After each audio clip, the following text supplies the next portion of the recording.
हमें दुख कौन देता है। बुद्ध की कहानियां भले ही आज की न हो, पर उनके कथ्य मानवीय भावों से आज भी जुड़े हुए हैं, इसलिए वे आज भी हमारा मार्गदर्शन करती है। यही कारण है कि बुद्ध की कहानियां बेहद लोकप्रिय हैं। इसलिए आज मैं आपके लिए एक बुद्ध की लोकप्रिय कहानी लेकर आया हूँ, जो मैं आपको सुनाने वाला हूँ। यह एक ऐसी कहानी है जो हर किसी के कर्म को छू लेती है। मुझे उम्मीद है कि गौतम बुद्ध की ये कहानी आपको बहुत पसंद आएगी। अगर आप मेरे चैनल पर पहली बार आए तो सब्सक्राइब कर दीजिए चैनल को, ऐसी ही मोटिवेशनल वीडियोस देखने के लिए। तो चलिए शुरू करते हैं। एक बार महात्मा बुद्ध किसी गांव में प्रवचन दे रहे थे। वे अपनी बात को समाप्त करते हुए बोले, मानव के दुख का कारण है स्वयं को किसी से बांधना। जहाँ भी मोह होता है, बंधन होता है, वहाँ दुख स्वयं ही उत्पन्न हो जाता है। अतः अपने बंधनों को जाने और उनसे बाहर निकलने का प्रयास करें। इसके बाद उन्होंने सभी लोगों को आशीर्वाद दिया और वे फिर अपने आश्रम को लौट गए। अगले दिन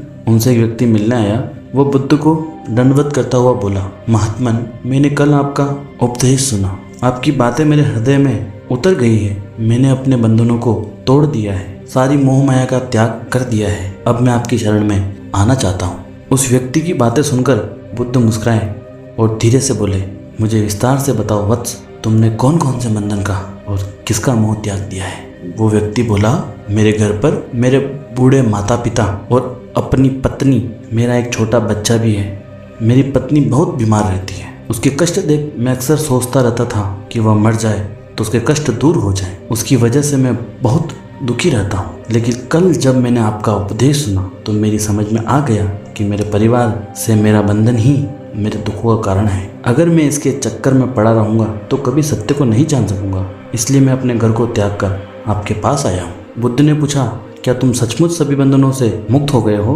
देख लो, कहीं कोई बंधन तुम्हारे पीछे रह तो नहीं गया। वह व्यक्ति बोला, नहीं प्रभु, मैं अपने जीवन की सारी चीज़ों को पीछे छोड़ आया हूँ और अब आगे बढ़ना चाहता हूँ। बुद्ध ने कहा, अगर ऐसी बात है तो फिर ठीक है, आज तुम यहीं आश्रम में रुको, कल मैं तुम्हें बताऊंगा कि तुम्हें क्या करना है। बुद्ध ने अपने एक शिष्य की ओर इशारा किया। शिष्य ने उसे आश्रम में अतिथि कक्ष में पहुंचा दिया। वह व्यक्ति उत्सुकतापूर्वक आश्रम की गतिविधियां देखता रहा। उन्हें देखकर वह बहुत प्रसन्न हुआ और अपने सौभाग्य पर इतरा रहा था। अगले दिन बुद्ध ने उस व्यक्ति को एक कार्य सौंपते हुए कहा, तुम्हें पूर्व दिशा में जाना है। वहाँ पर तुम्हें एक गांव मिलेगा। गांव के बाहर ही एक साधिका का घर है। वह तुम्हें कोई वस्तु देगी, उसे लेकर तुम्हें वापस मेरे पास आना है। वह व्यक्ति पूर्व दिशा की ओर चल पड़ा।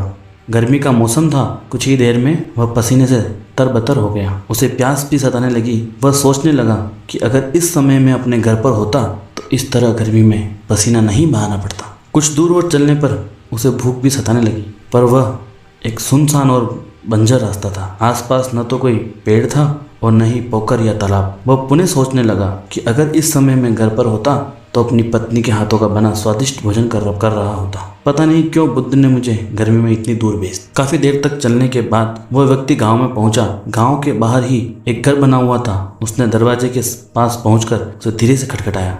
दरवाजे को एक साधिका ने खोला। उसके चेहरे पर एक अद्भुत तेज था। वह व्यक्ति उसे देखकर मंत्रमुग्ध हो गया। साधिका ने उसे अभिभावक करते हुए कहा, मैं जानती हूँ कि आपको बुद्ध ने भेजा है, आप अंदर आ जाएं। वह व्यक्ति घर के अंदर चला गया। साधिका के कहने पर उसने पानी से हाथ मुंह धोया और एक चटाई पर बैठ गया। साधिका ने उसके सामने भोजन की थाली रख दी। वह जल्दी जल्दी भोजन करने लगा। अचानक उस व्यक्ति की नज़र साधिका के पैरों पर पड़ी। उसके पैर बहुत सुंदर थे। वह उसे देखता ही रह गया।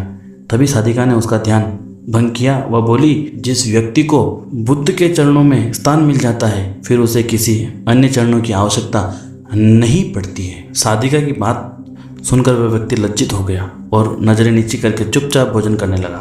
भोजन करने के बाद साधिका ने कहा, आप बहुत दूर से आए हैं, थक गए होंगे, यहीं चटाई पर लेट जाएं, मैं पंखा कर दूंगी। वह व्यक्ति बहुत थका हुआ था। चटाई पर लेट गया और अपनी आंखें बंद कर ली। साधिका उसे पंखा करने लगी, पर लेटने के बाद भी उस व्यक्ति को चैन नहीं आया। उसने धीरे से अपनी पलकों को खोला और चोर नजरों से साधिका को देखने लगा। वह सोचने लगा, यह स्त्री कितनी सुंदर है, इसकी वाणी कितनी मोहक है। अगर ये मेरी पत्नी होती तो मेरा जीवन स्वर्ग बन जाता। साधिका इसके मन की बात समझ गई। वह बोली, शरीर में कुछ नहीं रखा है, यह केवल मांस और अस्थियों का जोड़ है। जो व्यक्ति इसके आकर्षण से मुक्त हो जाता है वही सत्य को प्राप्त कर पाता है। यह सुनकर वह व्यक्ति घबरा गया। वह चटाई से उठ बैठा और बोला, अब मुझे बुद्ध के पास जाना चाहिए। कृपया आप मुझे वह सामान दे दें जिसके लिए बुद्ध ने कहा था। साधिका ने मुस्कुराकर जवाब दिया, बुद्ध ने आपको जिस कार्य के लिए भेजा वह पूर्ण हो चुका है। साधिका की यह बात उस व्यक्ति को समझ में नहीं आई। वह दरवाजे की ओर बढ़ चला। दरवाजे के पास पहुंचकर वह एक क्षण के लिए रुका और पलटकर बोला, क्या आप अंतर्यामी हैं? आपने मेरे मन की बातें कैसे समझ ली? वह स्त्री मुस्कुराते हुए बोली, बुद्ध की कृपा से मैं मोह माया से ऊपर उठ चुकी हूँ, इसलिए भावनाओं से निर्लिप्त हूँ और किसी के चेहरे को देखकर उसके मन में उठने वाले विचारों को समझ लेती हूँ। उसकी बातें सुनकर वह व्यक्ति एक बार पुनः लज्जित हुआ और सोचने लगा कि जिस स्त्री ने सच्चे मन से मेरा सत्कार किया, मैं उसके बाद क्या क्या सोचता रहा। उसके बाद वह बुद्ध के आश्रम की ओर लौट पड़ा। आश्रम पहुंचकर वह व्यक्ति बुद्ध के चरणों में गिर पड़ा और बोला, महात्मन मुझे क्षमा कर दे, मैं बड़ा पापी हूँ। उसकी बात सुनकर बुद्ध मुस्कुराए और बोले, मैंने तुम्हें साधिका के पास इसलिए भेजा था ताकि तुम अपने आप को देख सको। अब मुझे बताओ, क्या तुम सचमुच मोह और बंधन को त्याग चुके हो? वह व्यक्ति कुछ नहीं बोला। वह नजरें नीचे किए चुपचाप खड़ा रहा। बुद्ध ने कहा, बाहरी बंधन और मोह को त्यागने से हम बंधन मुक्त नहीं होते। दरअसल बंधन और मोह हमारे भीतर होता है। तुमने परिवार को छोड़ दिया और सोचा कि मैं बंधन मुक्त हो गया हूँ, लेकिन जैसे ही तुम्हें अवसर मिला तुम्हारे भीतर का मोह जाग उठा और इसी वजह से आज तुम अपने आप को पापी समझ रहे हो। मुझे क्षमा कर दे प्रभु। उस व्यक्ति ने अपने हाथ जोड़ दिए। फिर वह धीरे से बोला, आप सही कह रहे हैं, मैं केवल अपनी पत्नी से पीछा छुड़ाना चाहता था। वह बहुत बीमार रहती है। 1 वर्ष में हमारे बीच संबंध भी नहीं बन पाए हैं। मैं कुछ ज़्यादा कमाता भी नहीं हूँ, इसलिए मैं अपने परिवार के दायित्वों का निर्वहन ठीक ढंग से नहीं कर पा रहा हूँ। शायद इसीलिए मैं अपने परिवार से पीछा छुड़ाना चाहता था, पर अब मैं समझ गया हूँ मेरा परिवार ही मेरा सत्य है और उसके दायित्वों का निर्वहन ही मेरी असली कर्म है। बुद्ध बोले, मैं जो कुछ भी कहता हूँ वह अपने अनुभव के आधार पर कहता हूँ। लोग मेरी बातों को सुनते तो हैं, पर वह अपने स्वार्थ के अनुसार उसका अर्थ ग्रहण करते हैं। इसलिए मोह माया, कामना, इच्छा, वासना, क्रोध को लोग बाहर की ओर खोजते हैं, जबकि ये हमारे भीतर ही है। हम दूसरों को देखकर तरह तरह की कामना करने लगते हैं। कामना से इच्छा जन्म लेती है, इच्छा से वासना पैदा होती है और वासना की पूर्ति न होने पर क्रोध उत्पन्न होता है। यह सब एक दूसरे से जुड़े हुए हैं। क्रोध के लिए हम सदैव दूसरे को जिम्मेदार ठहराते हैं, जबकि क्रोध का स्रोत हमारे भीतर है। तुम चाहोगे तो क्रोध आएगा